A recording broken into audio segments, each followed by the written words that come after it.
So a couple of unique kind of tips to coping with this is, first of all, I never um, I never listen to the doctors anymore, and I've never been a really good patient. When they tell me I have to do steroids or chemotherapies that are going to kill me and all of these things, I don't subscribe to that for myself. And after my experiences with all the top neurologists and UCSF and the top dementia expert for Kaiser and all these different opinions, and working with so many people that are actually diagnosed with frontal temporal dementia, um, and going with my own symptoms and what's on my PET scans, and knowing that none of the labels matter, but I do know what symptoms I have, and I know that I've experienced my life and how it's going, and I can read, and it's pretty much what they're doing, except that they don't really read your file. They don't have time.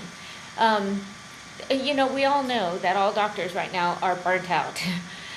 Minimum on research is 40%, and how honest are they going to be? So the bottom line is that, in social services, the burnout rate's 5 years. So these guys are buried in debt, and I've talked to a lot of doctors that are paralyzed in the idea that they have wives and they have family that are dying and they can't help them, but they come to Qigong and they see help. So that's one of the most unique ways to approach it, is I will not take the pharmaceuticals. I know that all the college funding and all the college education and all the college research that teaches all of this, that also makes all the commercials that I don't watch TV on, it's just a racket right now. And the doctors are doing the best they can. However, thinking outside of the box has been more beneficial for me and for other people that think outside of the box. So I have not been on a litany of pharmaceuticals. And I got to thank a really good friend of mine, and I'm going to keep his name anonymous, but he's a very, very special man to me, who's gotten me cannabis lotion, and I use that for pain. I won't take any pharmaceuticals. I can't afford to be on narcotics. I lose my contact with God, I lose my contact with me, I lose my contact with you. And that is what God is to me. God is just love. And I become heartless when I'm on those types of medications. And everyone that I know that's been on those medications, side effect after side effect, more drugs, more antipsychotic drugs, more debility, fast progression. So reversing the progression has been a trippy thing. I didn't expect it to happen. I'm watching it all unfold. I have all of these arms come around and give me little messages and guidance and carry me on when I'm just at the gates of death again. And I can tell you that this has been the deepest, most difficult, hard journey I've ever been on. And of course, my soul would sign up for that, because I'm a badass, and I could see me just say, bring it on. I want it, as hard as it can be in this lifetime, so I can get as much done and bring as much love and joy and peace and openness and wisdom. I want real, wisdom, like mystic type wisdom, but the inner knowledge of what all of us are inside, away from all the filters. And so, so back to being unique. The first thing that I did was I looked up anybody that survived frontal temporal dementia. I didn't have any luck there. And then I looked up, because I was having these Lou Gehrig's ALS type symptoms, I looked up people who survived ALS. And a radiac machine by Edgar Casey came up. And so that's a really sweet process. And I do that. It's a battery. It's like, when you have acupuncture and they put those roach clip things on each needle to balance out your meridians. Well, this is the same thing, except for you put it on your pulses and you rotate it around. It's about a half-hour process. It takes, some ice and some water and some sun to make it all happen. But it's an old remedy from Edgar Casey that really makes a difference. And not only that, I can listen to a lot of the Qigong stuff while I'm doing it. So it's beautiful. The sound healing in the Qigong has just healed my heart. It's I had apathy, and I didn't feel my own feelings or feel anything for a couple of years. That was a blessing, because I couldn't handle feeling all the stuff that I was doing and going through.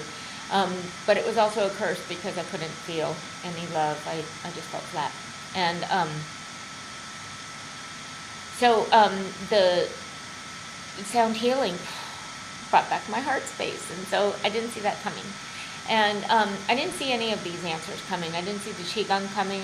You know, I read the diagnosis, and I basically I knew I was going to do my best living while I could, but I wasn't going to live the way that they said I was going to live. And so I've always had an exit plan, and we came close to it twice now, and it seems so weird because both times it headed up in April, and then the plan was in July, and then just a couple of weeks before we order the necessities in order to not implicate anybody. All of a sudden some weird answer comes trickling down from heaven, and I shouldn't use the word heaven because I know most people don't use that language, but for me it's a metaphor, just, you know, from divine inspiration. It doesn't have to have a religious connection. So in any case, I've been informed about some cell salts, and they've made a tremendous difference with the U-Station. And I got to say, even though I don't listen to the medical industry, when it came to the U-Station, I was in so much pain in the last year and a half. It went all the way up to a 20, and it was still that way after the last retreat that I went to, and for even 2 weeks after that, it got worse and worse and worse. And the retreat says that there's always purification symptoms, but this was so bad before I even went in that I just thought nothing's helping it, and it wasn't.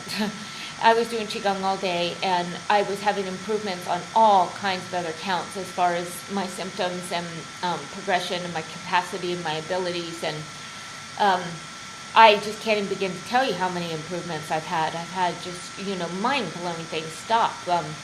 You know, crackling and pains that were in other places, and contorting of the bodies and tweaks, and numbness in my feet, and not being able to walk and being so dizzy, and all of those things have dissipated to a great amount. I mean, I'm on a very tight rope. I have to keep things very quiet, very calm, and do a lot of Qigong and not take on anything. And if I'm doing all that, I'm somewhat okay, as long as I don't have the phone ring. I just can't handle a whole lot of stuff these days. So, but don't stop telling. I'll get back to you when I can. So I have all these, you know, great things that I've been able to do, you know, and all these things that I want to share with people, like, that I've done that have made a difference. And no TV is a big one. You know, I don't need to pollute my mind with a bunch of that. And no pharmaceutical drugs, and not getting caught up in the label. You know, the doctors will tell you, this is what your PET scans suggest, this is what your symptoms suggest, and then you know, you can figure it out just by doing a little research on the internet, as well as they can, because they just say that we can't say for sure until you do your little autopsy. So we'll never really know until we won't know. And it doesn't matter because, you know, I have a plant over here. I'm going to get it. But this plant, in this last year of practicing Qigong, has grown new leaves, and it grew a new flower up on top. It was a dead plant. And I've been practicing for 1 year, nonstop, and even if it's hard for me, I still do it every day. And I walk every day, and I can't, you know, that's got to be my top priority. And if this plant could grow new leaves the way that it has, it's a message to me that I can grow new neural pathways, and I know I have, and other people know I have. They've seen big improvements, even though I have a mountainous long way to go. So hang on.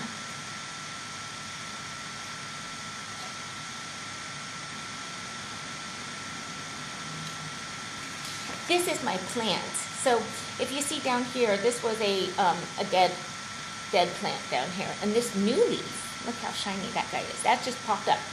And now this is fake, so don't pay any attention to that, because I stuck a fake one in. But look at what happened.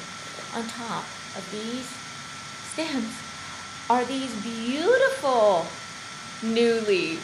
Now that's bizarre. I've talked to people in at the farmers markets and other people that have been into, everything's falling. That's the story of my life. I wanted it to be pretty in the background for you, but anyway, so yeah, so if that plant could be getting that much from the Qigong, imagine what's happening to ourselves.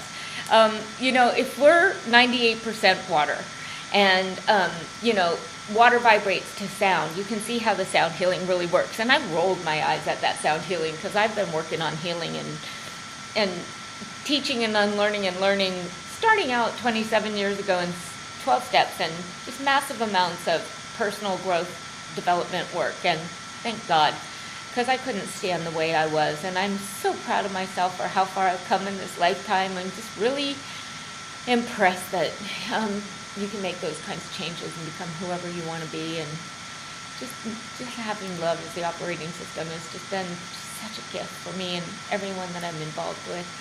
So I have so many other things I want to share, and I'll think of all of them as soon as I hang this up. But I'm going to go ahead and put this one down in spite of all my chaos, because that's how my life is right now, and I can still love myself and accept it, and I hope you can too. I think my biggest message is you don't have to live in the box. You don't have to go through this the way that they say. There's other things out there. Just, if you want, be open, and many miracles will come along. I'm going to share my Carol story next.